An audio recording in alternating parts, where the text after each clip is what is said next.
course, I got to get rid of that and go live. And hey, everybody, welcome to another day in the Milky Way. And tonight, everyone, we have a really special show for you. We have David Bettenhausen and Carla Bogni-Kidd. I hope I pronounced that all right. Bogni-Kidd, it's close. Botany-Kidd. Okay. Bogni, B-O-G, Bogni. Botany. Okay. Sorry about that. And we got Lucky Stone who's coming on in a second or two, so don't worry. He's going to be filling in for Trina tonight. But as you see, my special guest, they wrote several books, or 3 books actually. The Gift of Past Lives, which I've all told you about earlier this week, and I'm gonna make the screen big so they can see the picture here. And as you can see, The Gift of Past Lives, we have No Hell, No Reincarnation. I think I can get that up there. And then we have the manual. And there we go with the manual. Okay. And so let's see, let's get rid of this. Okay, gallery. Okay. Dr. David Bettenhausen serves part-time as Vice President of Medical Affairs at a small Midwestern hospital presently. He retired recently after 25 years as a physician and 10 previous years as a cardiac nurse. Wow, that must have been a fun time. Carla Bogni-Kidd. Gosh, I was saying it wrong for so long. Bogni-Kidd also retired recently after 40 years of office managing for Dave and his predecessor. Dave and Carla have been best of friends since 1998 when Dave purchased the medical practice where Carla was office manager. Today, they have been on a spiritual journey since the beginning meditation in 2014. They have written 3 books and with 1 more releasing in 2021. The first, The Gift of Past Lives, with Mother, Isabella, God, and Elizabeth, is the story of how they learned they have lived 29 past lives together. Their second book, Hell, No Reincarnation, is a reconciliation of the upbringing in Catholicism and other religions with what they now learn and believe about reincarnation. The manual explores just how God creates us and how that relates to our angels, spirit guides, and astrology, traits, and archetypes. Dave and Carla have taught meditation at their local university, as well as their senior center and services organizations. They trained Dr. and Mrs. Brian West at Omega Institute in past life regression after writing their first 2 books to learn more about regression therapy. The common goal is to share the message with the world that if you follow 5 simple rules, which are to live without conceit, jealousy, selfishness, and unforgiveness, and do everything in love, you can liberate yourself from the wheel of karma, reincarnation, returning home with God, source, Tao, creator. The answer is always love. And by gosh, we're all about it. I tell you, I've heard so many people here, I'm not going back. This world's way too crazy. We understand it, Robert. Yeah, especially lately, it's kind of turned on the head of everybody. I just want that normal, simple life and go to work and make money, have a nice little house and a garden out back and live good, you know? Well, But we learn through adversity. Yes, we learn through adversity.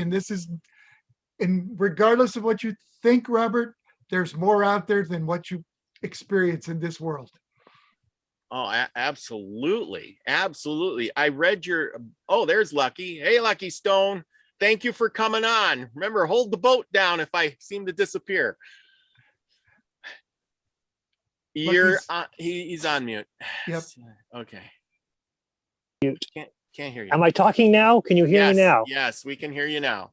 I'm using my cell phone because my computer decided, yeah, we're not doing this now. Oh, okay. Well, that's all right. Now, Lucky, you got something in common with these 2 because you also talk to the spirits on the other side. So this Yes. is going to be a very interesting night. Yeah. So It's good to meet you, Lucky. Good to meet you. So anyway, first starting out, why didn't you give us a little interpretation of how this all started for you? You want to take it, Carla, or you want me? You go right ahead, Dave. So I bought the practice, and Carla came with the practice back in 1998. Became really good friends. Back in 2014, we started electronic medical records in our office, and we weren't kids. We were used to writing all the notes in paper and dictating and doing those kind of things. And electronic medical records, like all of this media stuff, is overwhelming. When And you're for me, old. yeah, we're old. And it was overwhelming. It was terrible. I was getting burned out. I became very grouchy. I usually was a happy guy, but I hated it. I hated everything I had to do. I was staring at a computer, punching in little keys and doing things that didn't make me feel like a physician. And Carla came up one day and said, Dave, you're too darn grouchy. You're miserable. The patients are starting to see it, and I can't talk to you anymore. And she started to give me some solutions. Go ahead, Carla. Well, I had been reading in, believe it or not, AARP magazine, the benefits of meditation. And first of all, I found that funny that would be in that magazine, but it was fantastic. And um, the benefits, um, I'll let Dave tell you some of the benefits right off the bat for those people that have never meditated before. The benefits are huge, and it's not, just to sit around and, find yourself. There's so many health benefits. So as a doctor, I'll let Dave tell you about those. So, of course, when we started meditation, and we'll talk about that in a little bit, I became even more curious after I had an experience. But as we kept looking, we found all these benefits: increased dopamine, increased serotonin. Those are both included, are low when people who have depression. So it reduces depression and anxiety. It reduces blood sugar, so it helps treat diabetes. It reduces blood pressure. It causes increased mental capacity, and the brain actually starts to grow. White matter increases. People start to perform better at work. A lot of Fortune 500 companies have meditation programs just to make their people more productive. It reduces cortisol, which is just an interesting story, because as electronic medical records in the practice became harder and harder, I kept gaining weight. And the year after I started meditation, I set a goal to lose 2 pounds a week. And a year later, I was 104 pounds less because I lost 2 pounds a week. It made it easy. Yes, I walked for health, and yes, I ate better, but most of it was trying to be your better self. And meditation made the cortisol and the stress reduce, and weight just started coming off. All right, let Carla go back to the story. So I had said to Dave, Dave, I like to tell people, is normally a cross between like Yogi Bear and Fred Flintstone. But he was just so cranky, and I talked to him and he just ignored me. So I said, okay, do you want me to call a counselor? Maybe you need to get in and see somebody, or do you want to try and meditate? We could try as an office to meditate before the patients come in. So Dave said, all right, let's try meditation. So we began, we, had a small office. There were two other girls, and everybody got there at 7:30 in the morning. And the first day we all talked about how difficult it is to shut your mind off. And it takes practice to meditate. It's not easy and simple, but the second day we all got together and we all said that we had seen colors, bright colors. We all saw different colors. And then the third day the girls said, we don't want to commit at 7:30. We'll do it at home. So Dave and I decided we'd just go ahead and meditate. We had the music on. We were sitting in the break room. We had about 40 minutes before the patients started to come in, and we did our meditation. We heard the door open, and we went to our office, and we started to prepare for the day. And Dave came up behind me, and he said, "Carla, I know you're going to think I'm really crazy, but I think I was just talking to your mother through meditation." Now, my mother had died before Dave bought the practice. He never met her. And so that got my attention, first of all. And I have always been kind of open. I've been to mediums and have always been into astrology and different things. So my first thought was, why didn't she come to me? I was meditating too. But Dave said, she looked like me. And then my sister also worked in the office, and she went to the back and she brought up a picture of my mother, and she showed it to Dave, and Dave got real emotional. And while she went to the back, I brought up on the computer um, shoes, because Dave said my mother was jovial and laughing and she kept showing him a shoe. So I Googled ballroom shoes, and probably 60 pair came up on the screen. And Dave walked over and I said, "Which one did you see?" And he pointed to the exact shoe that my mother had worn her whole life for ballroom dancing. And she also wore them. It was like an open toed small pump. She wore them for um, church, or if she was going out. So for Dave to get the right shoe with all of those choices, he had my attention, and we knew that something was going on. So we kept meditating. And of course, we didn't even want to take care of patients. We wanted to go right back to meditating, but we had to. And Dave started getting things like pictures and faces and objects, and nothing made any sense. And we kept writing it all down, and none of it made any sense. And then the name of the book is The Gift of Past Lives with Mother, Isabella, God, and Elizabeth. And the reason that we have those names on there is because those entities came to Dave one by one. They introduced themselves, and we started to ask every question that you could possibly think about the world, what we had learned. And as we compiled the information, then we started to write the book. And Dave, do you want to tell them how Isabella introduced herself? I will. Um, First, I want to tell the first thing that happened, which was a memory for me, happened. I was meditating, and suddenly I had this very strange memory. And the memory was from 1962, and I was 3 years old. And I was running on a beach suddenly in Boston, which was very strange because I lived in Nebraska. And during that summer, my dad had gone to graduate school in Boston. And I was explaining that I remembered getting in the blue sedan and driving all the way across the country. And then we went to this beach, and I had never seen a beach before. And in the background was this Ferris wheel and all these little feet hanging from the Ferris wheel. And there was also a roller coaster. And I was running on the beach. I was excited. And this little girl jumped up and pushed me down. And she screamed, "Be quiet, you're bothering my family."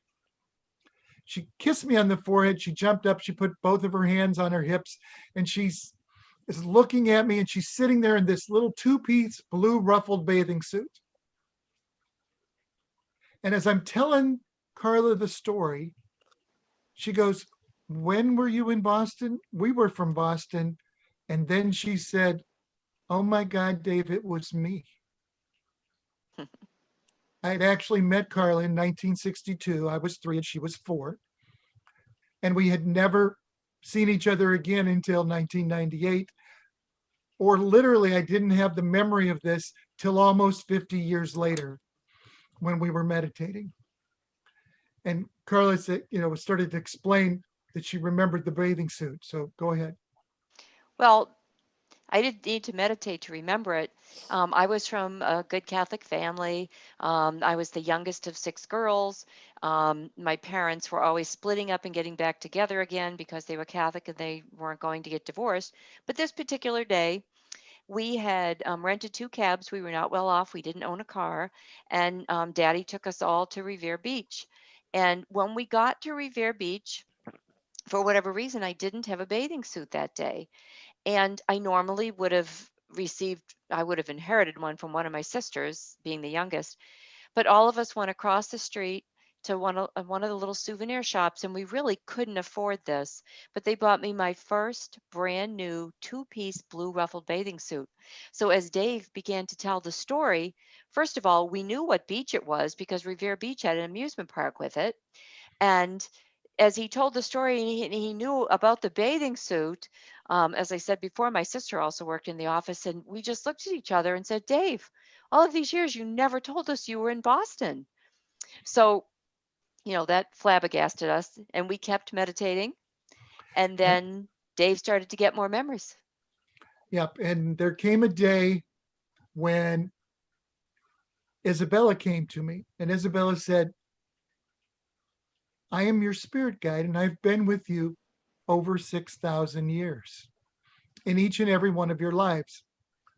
Okay, again, I'm a physician. First, I'm talking to dead people, and now somebody is telling me they've been a spirit guide for me for over 6,000 years. And I'm like, okay. And I thought, that's interesting. And she's telling me that all these things that we've seen are scenes from my past life. And one of them was the Gold Dome in Boston. And I thought, oh, it's from that memory. Well, we later found a life in Boston also. But I didn't really still understand this, and it was very confusing. And then one day I had a memory, and I was standing in an alley, and I looked across the alley, and Carla's standing there. Now I'll say it's Carla. She didn't look exactly like Carla. She still had the same steel blue eyes, but she had on this fringed dress, skirt, and a little gold band on her hair. And I was looking across, and I was upset. 2 large flashes went off. I heard bangs. I felt myself shot in the chest, and I was thrown back on the ground, and I was bleeding. I told Carla this message. I said, I saw it like I was living it. Later, the next day, I found out more information. And I found out that I had actually met this woman that I met in the alley that day in my memory at a wedding at Ashland Auditorium in Chicago, Illinois on January 10th, 1925. And I had met her at this wedding. I invited her for breakfast the next day. We went for a walk along the Chicago coastline in the cold she had a little white cap pulled down over her head and a wool coat, and we were walking arm in arm, talking about all sorts of things. She was telling me how she came to Chicago. She wanted to be a dressmaker. She told me her parents' names, which were Donald and Anna Donaldson. James and Anna Donaldson. Mm-hmm. And that she was one of 11 kids, and that she was born in Bullock, Georgia. We knew that I would met her at the wedding of a man named Angelo. Carla, being the most curious woman that I know, she had a day off, and she ran out running and looking for information. I actually got onto Ancestry.com, and luckily Dave had given me names and dates because I did find Ruby Donaldson, born in 1904 to James and Anna Donaldson, one of 11 children. There were pictures of my parents. I couldn't find any of myself, but then I went further and I looked up gangsters from Chicago during that time, and I came across a man named Angelo Genna. And there was a wedding announcement in there from a newspaper that Angelo Genna had married Lucille Spinola at Ashland Auditorium, January the 10th, 1925. I found another article. It was a picture of their wedding cake. It was over 10 feet tall. They had the wedding at Ashland Auditorium because there were over 3,000 mobsters there, and they couldn't fit any of them into just a church. So they had it at this auditorium instead. So I called Dave and I said, I corroborated the information you gave me. You're not crazy. It's out there. We found it. And we've slowly developed and looked at all of these past lives, and we've been going back. We found 34 lives for Carla and 42 for me, and we were in 29 of these lives together. Sometimes as friends, sometimes as husband and wife, sometimes as mother. She's been my mother, she's been my sister, but she keeps showing up in these lives. And Isabella's tried to explain that we keep returning with some of the same people over and over again as we either become family mates or we become karmic mates. So we either develop something that we have to get over, or we help those people along in life. And Carla has been someone who's been extremely important, not only in this life, but in many lives for me. And it's great that we've developed to be best friends, because every day I get to share something else with my best friend. And especially this experience. Wow. You know, so when you start remembering all these lives and how it get confusing? I mean, do you remember them all, or you're just still more in the present? We've had lots of different experiences. We didn't know at the time about past life regression, really. Carla had read a little bit of Dr. Brian Weiss's book at some time in the past, but I didn't know anything about past life regression. But we found out that sometimes while meditating, Carla could almost facilitate. And I found out that it's much like past life regression. She would start to interact with whoever I was seeing. There became a time when I had more of a British accent and was very proper. There was, it was interesting in the life with the flapper, Ruby, which is a part of that's the Ruby ring that Ruby owned. That's on the front cover of the one book. In that life, I talked about getting ready to go meet Ruby, and I put on a pair of trousers. Now, I've never used the word trousers in this current life. I put pants or dockers or whatever I would have called them. Yeah. So what Or a he's pair of saying is, when I take him into one of those lives, or if he takes himself into one of those lives, he doesn't, his voice doesn't change necessarily, but it did a little bit when he was the indentured servant and he had a little bit of the British accent, but he uses the words that he used back then. Yeah, there's a life in 1600s, and I call pants breeches. Now, I didn't realize until Carla's taking notes, and we look back at our notes and we're trying to figure out things, and it's trousers in Chicago, it's breeches in England. Those words come out in the middle of conversations, and they aren't normal words for me. We've even found words that we had to go look up. In one of our books, we talk about ahava and ahava, which are words that we kept using because they didn't translate from Hebrew to English very well, but it's to love and to give with love without expectation. So the words are different, but we looked up those words because we kept hearing the words, and we didn't know those words because they weren't words from this present life. Yeah. So you're talking about, you're carrying that over. I read some in the one book about, your young children carry over a lot of stuff from past lives and things like that. Yeah, and now, those are part of the research we started doing early. Yeah. Now, speaking of that, when you were up until you were young, until this point when you started meditating, you never had anything besides, or until that point that told you, hey, I'm connected to the universe. Well, I'm going to tell you, Robert, that somehow as a young person, I knew there was something else. It's interesting. My bedroom when I was a kid was decorated as a Civil War person. And I had little muskets hanging on the wall and red, white, and blue flags and different things in the room. I used to, even as a teenager, and I was in early college, I used to walk to the same spot at the University of Iowa and walk over this bridge, because I would stand and there was a spot where one of the lights always reflected across the river. And I always stopped there and talked to God, and I always believed God could hear me. So I won't say that there was never anything. It's just that it was never this clear. It was never like this, that I knew what was going on. And it was interesting. When we went back through our past lives, we found that Carla had visited almost every place that we had had a life. On vacation. On vacation. She had She had been to Rome. She had been to Spain. She had been to Chichen Itza. She had been to England. She had been to South Dakota.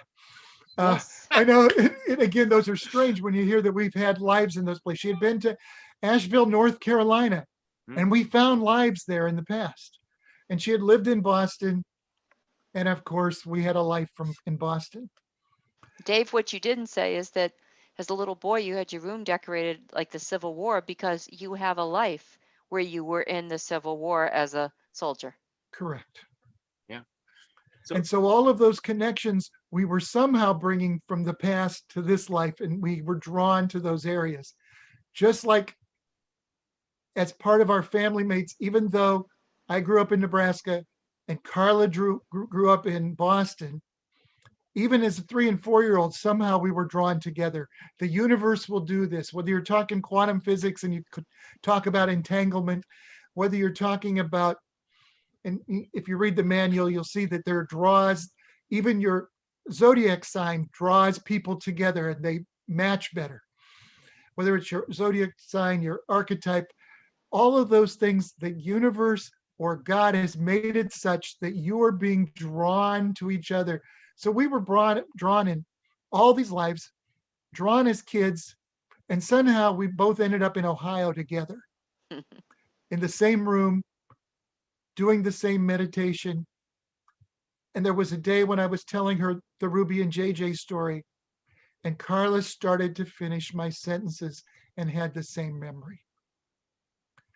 That's when we knew there was nothing we could deny here. There is an experience that we're having that becomes a shared experience between the two of us. And we decided we had to start writing and sharing everything we knew. Absolutely. I'm glad you did. I am so glad you did. So Carla, when you were going to all these places, did you just pick them on a whim? Did they show up? Did you say, I really want to go to Spain. I really want to go to this. I want to go to, I feel like I need to go there. I actually got married in Bermuda, and I never knew what the draw was, but I wanted to go to Bermuda. And it happens that, and I don't know how far you are in the Gift of Past Lives, but we tell the story of Hiram and Eden, and they were indentured servants on Lemon Island, which became Bermuda. And we were very much in love, but it was a very hard life. And for whatever the draw was, I wanted to go back there. South Dakota, as it happened, my husband's grandkids all lived there. So, not knowing that I had a life there, that surfaced later. That was interesting. I did the grand tour of Italy because I am half Italian. My father's parents came over from Italy, 3 brothers married 3 sisters. I always wanted to go there, but I didn't know why I had so badly. I wanted to see the Sistine Chapel. Well, why did I want to see the Sistine Chapel? Because Dave and I have a life there where that was our very first date. It's buried in there, but it, you have it, you feel it. Yeah. And I'm sure you do on things, and you meet somebody and right away, you're very comfortable with them, very familiar. And then on the other hand, you meet somebody and you feel very uncomfortable around them. And that's probably somebody that you have, karma with. Something needs to be worked out. So. And then what becomes even more interested, because we did go for past life regression training. Again, as a doctor, I keep looking at every scientific thing that can be sort of related, and found out that the time between wake and sleep, when you're in hypnosis and when you meditate, all 3 times you have increase in alpha and theta waves in the brain. And alpha and theta waves in the brain are related to subconscious memory.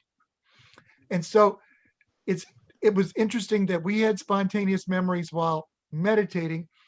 Other people have memories while they do past life regression hypnosis, and people have spontaneous memories, or they seem to connect. And Lucky might be able to explain or even admit to this too, that sometimes people's first experience with someone on the other side is in that time between wake and sleep. They'll have an experience that way. But that's because there is something that opens, whether you call it a portal or a channel, or it connects to the subconscious part of your consciousness that's flowing. Part of that is connected to the other side. And you can start to connect to the other side. That's where I found Carla's mother. That's where we can still find Carla's mother. That's where I've spoken to my father. We had a moment there where I wondered why, my dad had passed away, and I talked to Carla's mother, and I'd never seen my father, and suddenly he was there. And then I had that experience. And for me, it was beautiful. And you have to realize that I also look at this from a scientific point of view, because we have perception, and I don't believe everything on the other side looks just like it does here. But people here can only perceive what they know. And so it felt like my father was there. It felt like he put his hand over my shoulder. And it felt like my father, who was actually in a wheelchair at the end of his life with Parkinson's, was walking with me again. It was a beautiful experience. I don't know that it's a physical experience. It's an emotional, spiritual experience that happens. It's not the same as touching this chair that sits next to me. But it seems as if you're having the experience like you're touching the chair that's next to you. Yeah, you feel it. Yeah, that's what Lucky tells me all the time. Is you can't hear the words, but you can. Go You ahead, feel it. Lucky. This is your part. Speak up, Yeah, Lucky. Lucky, I want to hear your experience, because I love sharing all of these with other people. It's hard to explain, but one of them that you can hear me, right? Okay, I'm Yes. functioning good. It's kind of like floating on water. You talk to the beach, where you're on top of the water and you're kind of like in between versions of, there's the physical above breathing air, and then there's the idea you can go underwater, and you can only stay so long in the spiritual side. And what you see is, if you open your eyes underwater, things are kind of blurry, and you get an idea of what's there. That's kind of what it's like when you're passing in between sides. And what you said about between dream state and awake state, being able to connect with the spiritual side is because you're letting go. You're letting go of the physical idea of, functioning in the world. I too work in sciences. My real life world is I actually work in pharmaceuticals. So I work to make medicines. Correct. So I've been sciences all my life, but always in the other side of things is I've been the spiritual side. So I can balance the two of them, and they can be diametrically opposed, and I'm fine with that. Just because, some of the things that I believe are totally against my scientific background, it's okay. Doesn't matter, because they can exist at the same time. And it took me a long time to actually come to terms with that. Yeah, I understand that so much, Lucky. And I've really gotten to the point where some of the quantum new wave discussions almost frustrate me, because I can discuss everything they want to discuss. And that's something I stay up on, because they're all trying to say that is somehow how the spiritual world works. I'm not completely convinced that anything in the spiritual world is like anything in the physical world. Quantum physics is just saying the physical world is not what we think it is. The spiritual world may have no connection to that, because the two are very different. Yes, exactly. And that's the problem, is where, and that's another thing, is when someone says, okay, this is how to meditate, or this is how to connect with spirits. And what they're talking about is totally different than when someone else will say, oh, I did everything they said and I can't do it. It doesn't work. And that's one of the problems was when you read about how to do this, how to meditate, how to talk to spirits, it's not going to work with you, because you have your own unique way of doing things. Exactly. And that's, people get so stuck in this, then they go, but that doesn't work for me. Well, yes, that's true. It doesn't work for you. It does work. There's going to be a time when it's going to stop working. And people have to realize that every meditation is unique to the person meditating. And Correct. when two people agree, it's because you do have some kind of connection, that it works for the two of you because you have a connection. But when it doesn't work from somebody, you have to let go and say, okay, maybe I can find something else to help you. I mean, I had a friend of mine who I taught how to meditate, and he was very good at it. And then there's a cat. He was very good at it. And then after a while, because it's just not working anymore. And initially I was like, I don't know. I've told you everything I have. And he was good. And then later I had to come back, okay. And we talk about it. He actually started evolving a different direction. So I had to help him, during the different direction. And it's just one of the things is where every vision is unique. And that's the thing about this, what people tell you about the other side, it's from their perspective, because, we're using our eyes. Absolutely. That's one of the big problems. That's one of the big problems is that we can only tell you from our own perspective. And spiritual side, I mean, I've gone back and forth and saw different things each time. And it's been the same entity each time, but I've seen them in different aspects and it's been looked totally different. And it's because of my own perspective. And that's another thing is they tell you things from your perspective. Some of the messages will be from my point of view, from my life. And one drives me crazy is people will go with dream interpretation and they say, oh, what does this mean? What does this mean? And it's say, I can't tell you that. That's what from does your it mean perspective. to you? Yes, exactly. Does this resonate anywhere? Can you think about this? Go down this path. Yes. What do you think? And then they say, well, I think something like this. Let's go down that path and see where it takes you. And that's one of the things that I tell someone when they want to know, I say, okay, tell me what this is in 3 words or less. And then we go from there. And then I can help them because I got to find their perspective. And of course, then I also have to connect with the spirit. And we might be able to get connected with their guide, spirit guide, their guiding angel, whatever, the spirit guide. I might be able to connect with them, but I connect to mine. And sometimes my spirit guide and their spirit guide have different languages. And I'm trying to, and eventually there's a connection. Once these two meet up, then I can get what they're trying to. It's sometimes it's complicated, but again, it's different than the physical side. It's different than the scientific side. I have to let go sometimes and go, okay, doesn't matter what it means. Let's go from there. Let's just pick things apart. And I think, Lucky, you're telling people exactly what I probably am telling people a lot of times.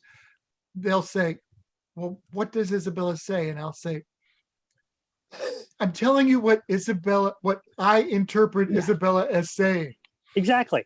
And exactly. Even Isabella sometimes will say, listen again. Yes. The interpretation you're giving is not exactly right. Yes. It's this. And I'll say, it's this? Yes. Okay.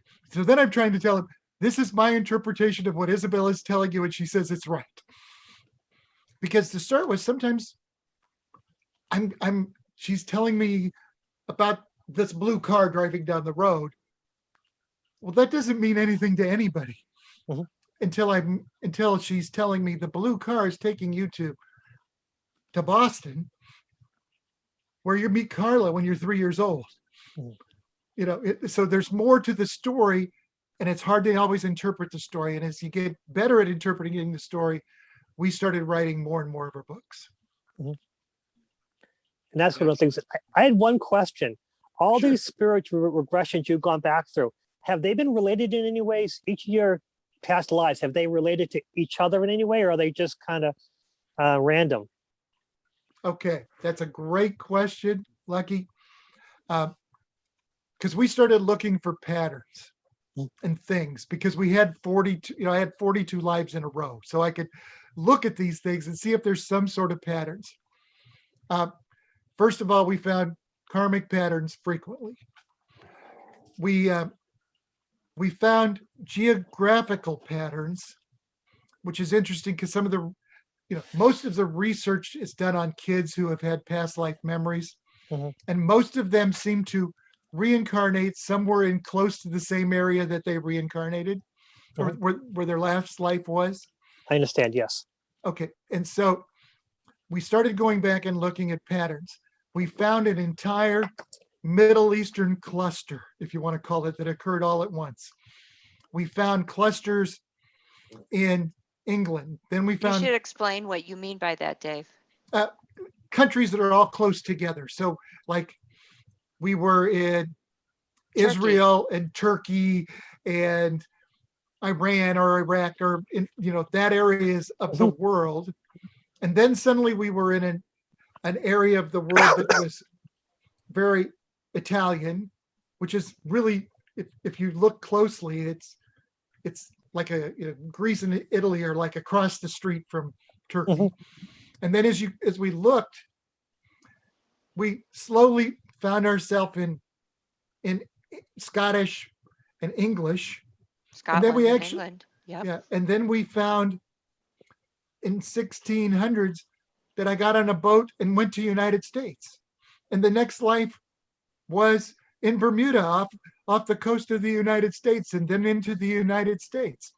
So we actually were sort of being reincarnated in sections of the world as we watched it happen.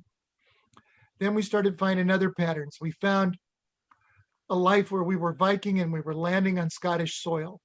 And we'd been pillaging and raping and doing all sorts of terrible things. And we got to a very poor area in Scotland and they had nothing. And they welcomed us there and then let us join their group. And we became part of the McKee clan. McLean. Yeah, and then it was interesting. The McKay clan. Yeah. Yeah, the McKay clan. Carla, you want to, Oh, that's one of those little synchronicities. We became part of the McKay clan, and the McKay clan became the McKee clan, and my mother's maiden name is McKee. Little synchronicities. And so when we were in Scotland, we landed as Vikings to fight the Scottish. They accepted us as part of them. The Scottish went to start to fight the English. And the next life we were English and fighting on the opposite side of the same war. So we were literally Scottish fighting the English, then English fighting the Scottish in some of the same battles, so that we were living both sides and there was really no winner in war because it's just your perspective. And as we kept going, we started seeing patterns because we had lives where we were Christian, then Jewish, then Muslim, and so we were living on each side of almost every event. We were black and white, slave and slave owner. We found lives like that. So there were patterns where we were living both sides, and some of those patterns were karmic. Wow. So you saying that you were alive 2 different lives at the same time? No, not Okay. 2 lives. We only had 1 life at a time. Okay. And Well, No, actually, but you said he you did. fought in the same battle on different sides. Yes. So died in war, came back. The 100-year war, we fought on the other side, fighting back the other direction. Okay. So okay. If that makes sense. So No, I understand. I just the 100. Yeah, it was a long time. Yes, I understand. So those kind of you things. chose different sides, but you still weren't alive at the exact. You didn't have 2 lives at the exact same time. Okay, I was just curious about that. Yes. He actually did. We do have a life in Greece where we had a love affair. Yes. He went to battle. He was killed in battle the next day. 9 months later, I had his child, and it was him reincarnated as himself. Right, but still, it was still his soul did not exist at the same time. No. as 2 We different don't people. believe in Never. that. Correct. No, Correct. we don't believe in that. Yeah, and it's very interesting. Even when we know who Carla's father was when she was born as Ruby Donaldson, and we actually know that he died in 1934, Ruby's father, and that next man was born in 1935. So, And Dave bought the practice from him. And I bought the practice from him. So that's interesting. Very interesting. Mm-hmm. Wow. So these all connect together. Now I got a bunch of questions. Here's one that kind of pertains to this right now. Did you choose which lives to come back? Have you been told that? Did you choose the life that you wanted to come back as, like coming back as the baby, after you were killed in war? I'd imagine you would, but or was that randomness kind of? I would say it's not random at all. And no, we did not choose all of the choices. I know that sounds like a little bit of a cop out. I have this discussion with a lot of people who have heard or read Michael Newton's book or Dolores Cannon, and they believe that free will allows you to choose every single thing that happens in the spiritual side, and you choose the life before you're coming back. I believe there's a higher power. Again, I told you that there was a day that I met God.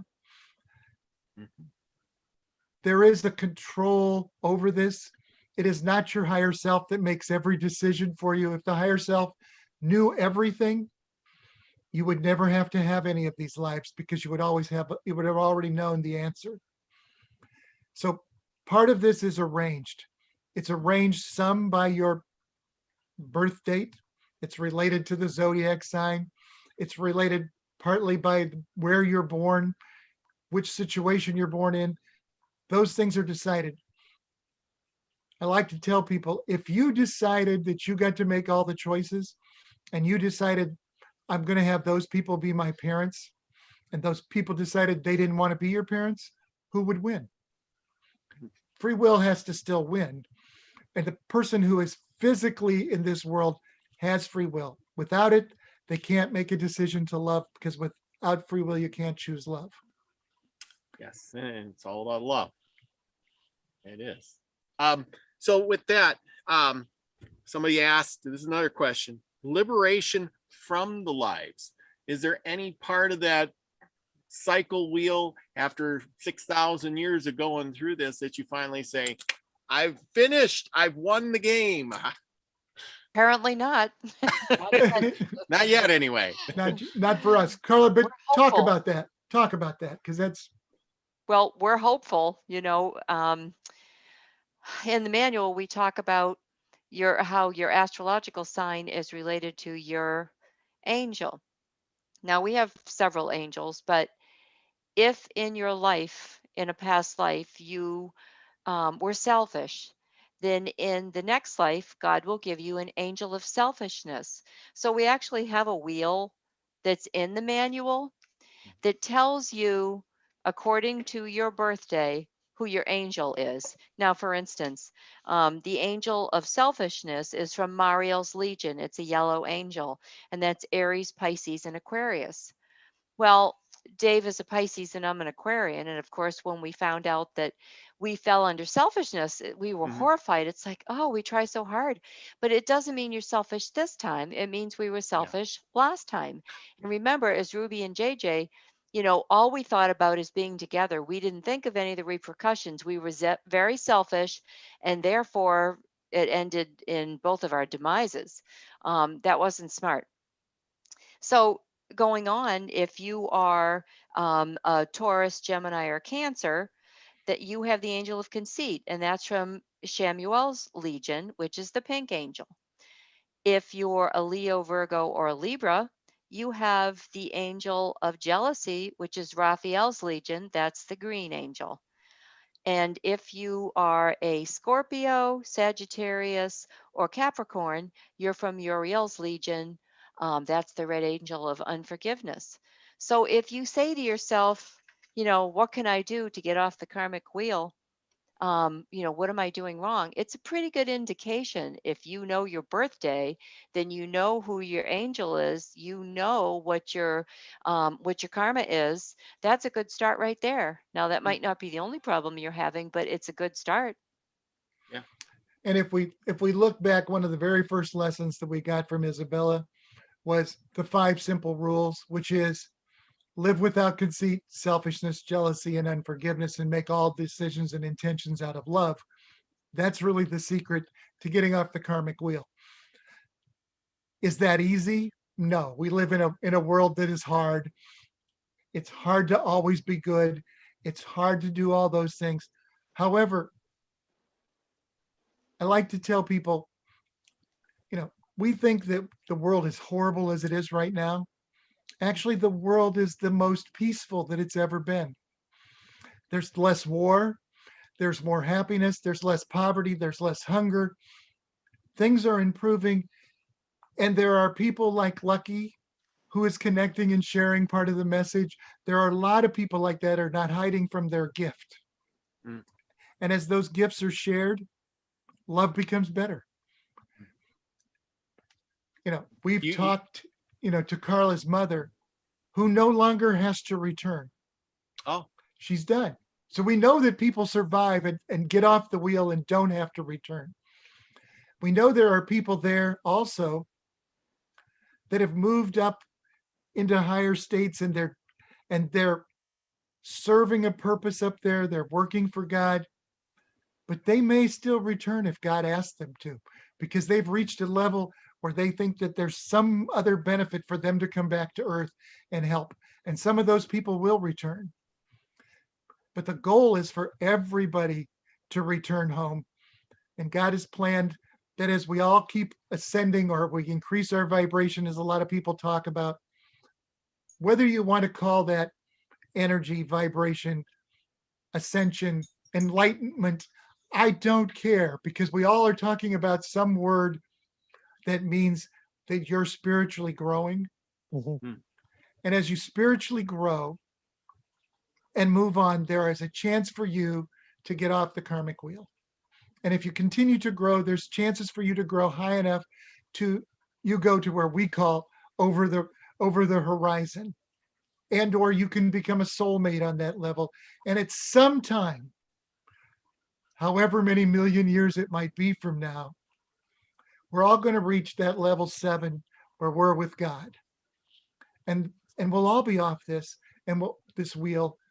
We'll all be back to the point where we have no wants, needs, and we're surrounded by love. And if you really want to think about it, why are we here? We're here to experience adversity, learn and grow, because without that, we can't really truly appreciate it, what it's like to live without need, want, and fully in love. absolutely. Absolutely. Well said. Well said. Yeah, you're, and that's, I think, what a lot of people are striving for, that are trying to learn about, life and actually doing the work. I'm a big one for, if you're going to do something, you got to do the work. You can't just slough off, come home, click on the TV, go to work, come home, have a beer, go to bed, and call it a day, and think that you're going to advance to the next life and move up the ladder. hmm Correct. Why And do that's the same thing with meditation, Robert. I Yeah. mean, if you're really interested in meditation, it's not so easy for everybody that it is for Dave. I mean, I have to sit and concentrate and shut my brain off for a while, but there's so many benefits to it. You feel so much better. You feel connected. It helps you with so many just everyday things in life, but it doesn't just happen overnight to get used to it. Not everybody has the gifts that Lucky and Dave have, but you'll have some way that some gift of your own, a way to connect. Most of my connections are between wake and sleep. Yeah, I totally agree. Mhm. And we've talked a lot about this. You'll be very interested in this. We've had a lot of people on. I put in a lot of work myself, and at one point I changed the way I eat, and I was really doing a lot of meditation stuff, and I was really getting connected. And I found out that I had like this perception of like Trina had called it, health. I had this vibe, I could see this purple glow around one guy, and then he Oh, ended up having a heart attack and dying at a oh, young age of like 42. Mm. I seen another guy, and he was like a ghost of himself, and I couldn't figure out, it kind of scared me. And then it turns out that later on he ended up with some kind of medical condition, jaundice of some sorts, and he ended up leaving work for quite a long time. And it kind of was like, oh my gosh. And then I met up with another person I knew, and she says, you got anything to say to me? And I says, yeah, you need to get your knee fixed. And she's like, mhm, oh, how'd you know? And I'm like, uh-huh. all these things came up, and I didn't have a lick of, anything psychically going on in my head, but, I have to learn to embrace that Mhm. and follow what I feel instead of Mhm. trying to use my head. Mhm. Yeah. And I think it's the same with a lot of people in this chat and have been on my show, and they all say kind of the same things, you know, especially like I knew a guy at work who died a couple of times, and he said he went to the other side and met up with some of his relatives, didn't know who they were, came back, did the same thing you did, Carla, researched it, found out it was his uncle from, you know, whatever, found pictures of him, could see the guy, everything, you know, and it just, you know, I mean, you know, all this stuff is really real. People out there, if you don't think that this is happening, it is. I mean, it's something that we have to all be consciousness of and embrace. And I mean, I know you two were into religion at some point in time. Dave, I read the book, so I know Yes. both of you Mhm. guys went to church and did your things. But I think the church has, you know, capitalized on some of that. And like Mhm. you said, Dave, you always kind of knew there was more, Mhm. but if somebody could hijack that and say, yes, there is more, there's heaven on the other side, and you do what we say and you can get there, you know, Mhm. get all these good things, right? Mhm. You Correct. could easily be led astray. And that's a lot of what we looked at in our second book, Hell No Reincarnation, because, you know, first we did research and we found there's research at the University of Virginia where they've had some 2,000 kids that have had past life memories, and they've been able to, they say, verify. Now, it's not a perfect science, but they have found the people, found their birth records, found the connections. They found people who have birthmarks in the same place they were killed in their last life. All those kind of things that are very good evidence. Um, we know with past life regression, we now have hundreds of thousands of people who at least have some sort of anecdotal evidence of having a past life. We know that 33% of the world's population believes in reincarnation. And then when you start to look at religion, you realize that, um, again, if you go back and you study biblically stuff, you realize that reincarnation was actually a Jewish thought. It was part of their um, dogma at one time. It still continues in the Kabbalah, but it's not really talked about much. And then you talk about the early church fathers. One of them was Origen of Alexandria, Egypt. He was of Jewish heritage. He wrote almost all the early church doctrine and work. In 200 AD, he's still writing. The transmigration of the soul and pre-existence of the soul exists. 200 years later, he was excommunicated from the church because the church can't control people if they believe they get another chance. Mhm. Yeah. Yeah. But the Old Testament is God made a covenant with the people and they screwed up, and God gave them another chance, made another covenant with the people. And when they screwed up, gave them another chance. And when he made another covenant and they screwed up, he gave them another chance. It's the same thing. It's part of justice and mercy that you get another chance from God. And part of that comes with karma. Sounds like reincarnation. Absolutely. Absolutely. We got some quick questions. Maybe you can answer these. I know we're getting short on time. Here's a question. Do we want to know, do we all want to know our past lives? Will that help us? You know, Quick example is the first time in this life you touch something that's hot. The second time you touch something hot, you pull back faster. It's all stored in the subconscious in modules that the brain kind of lumps in there, and it stays in our subconscious. If the subconscious follows us from life to life to life, that's why some people are scared when they swim the first time because they drowned in another life. It warns you of a potential danger. I won't go into a dark alley with mobsters anymore because in the life of Ruby and JJ, I was shot. So it's probably not smart to run around in that. It's probably not smart to jump off a 7-story building because you'll die. So those memories do protect you, just like you don't touch something hot the second time in this life. mhm. But if you have a phobia, more than likely it's related to a past life. So you should possibly think about having past life regression. A qualified person, one that's going to help you get past that phobia. Or if you have erratic behavior for whatever reason, and it's probably something you've been carrying life after life for whatever reason, delve into it, figure out what the problem is, get over it. Mhm. So, yes, in some cases, if you're not having a lot of memories, or you think they're dreams, but they're visions that keep happening over and over and over again, those are probably things that you need to address. They're happening for a reason. When I was a child, I never knew why I had the same dream over and over and over again. Um, it was like I was pushed off of a big tower and I fell in the water and I opened my eyes, and I was in the ocean. And didn't know this until actually just really recently, that after Ruby was killed, she was thrown off of like a water tower into the into Lake Michigan. Oh, And so if you're having something like that, you probably have some issue. There's probably something that you need to address. But again, go to a qualified person. If they tell you that they have to set you up for 6 sessions, then forget it. You know that they're only in it for the money. And unfortunately, there's charlatans out there. You need to go to a qualified person that really wants to help you get to the bottom of whatever the issue is you're having. yeah.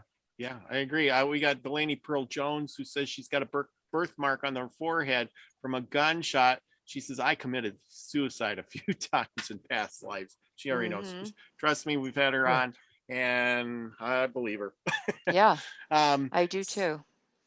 and speaking of suicide, Steve said, what is your opinion on suicide? Which is kind of good because there's a lot of it going around with, the situation, which we need not name. Do you want to take that, Carla?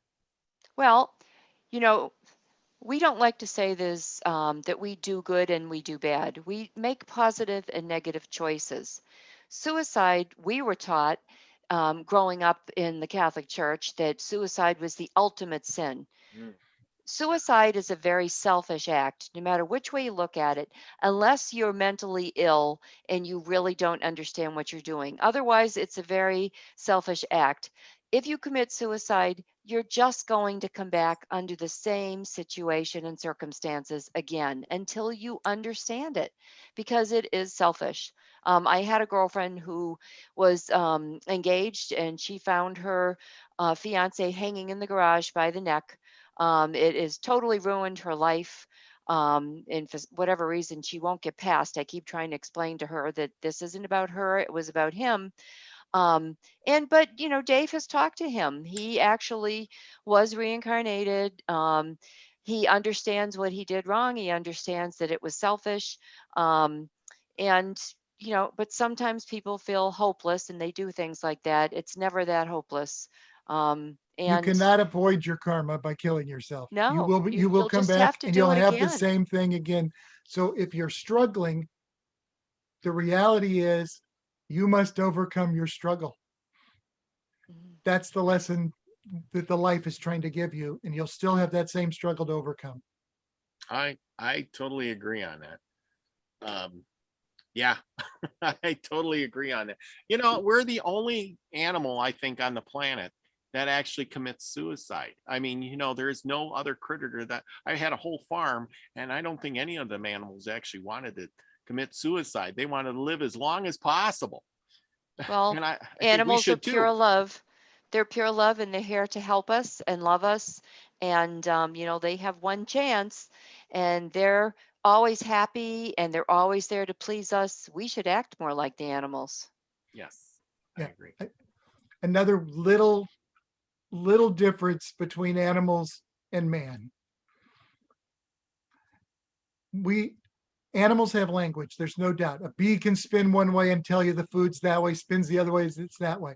The dolphin can say, come here, I'm over this direction.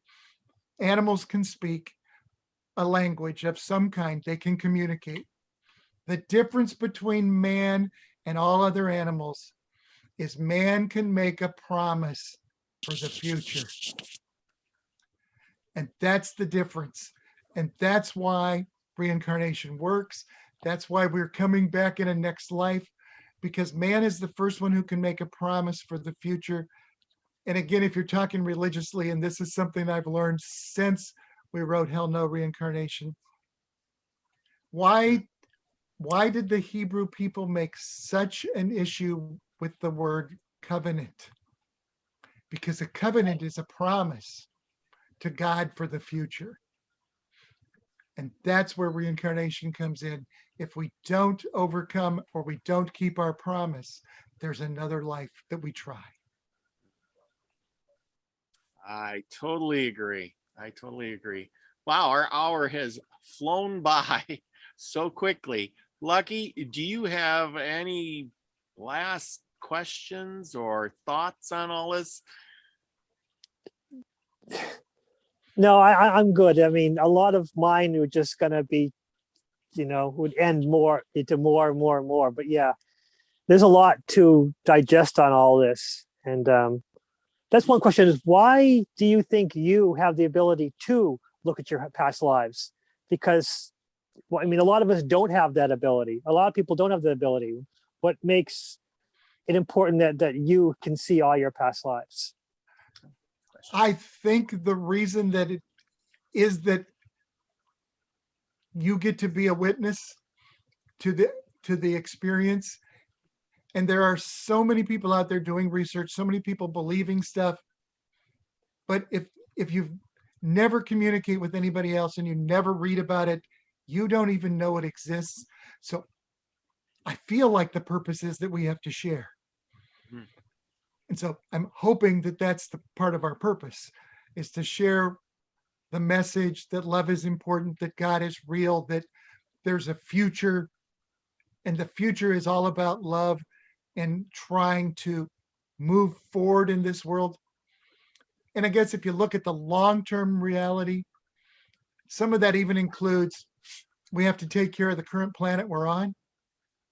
Because if you believe in reincarnation, you are creating your own karma if we're not taking care of this planet, because you're coming back when there will no longer be any resources. And so somebody has to share that message. Absolutely. I know Joanne, she says to me, she says, "Oh, you're laughing." I'm not laughing. I'm smiling because I feel so much joy out of all this, knowing that, I'm furthering my life. I feel like all that stuff you told me about the love and, sharing and doing the right things and so forth and so on. I've been a real stickler on trying to do all of that, making my life that,